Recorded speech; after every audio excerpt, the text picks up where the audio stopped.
કાળમાં કેન્દ્ર સરકારે નાગરિકો માટે અનેક મહત્વપૂર્ણ દસ્તાવેજોની સમયમર્યાદા 31 માર્ચ સુધી લંબાવવાનો નિર્ણય કર્યો છે.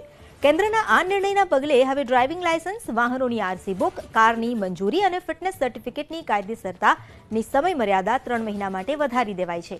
માર્ગ પરિવહન અને હાઇવે મંત્રાલયે મહત્વની જાહેરાત કરતા વાહનો સાથે સંકળાયેલા અનેક દસ્તાવેજોની કાયદેસરતા 31 માર્ચ સુધી લંબાવી દેવામાં આવી છે.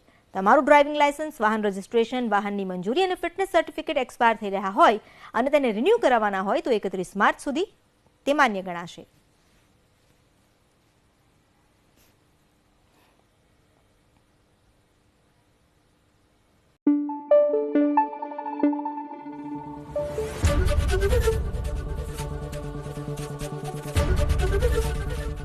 એબીપી અસ્મિતા, ગુજરાતની અસ્મિતા.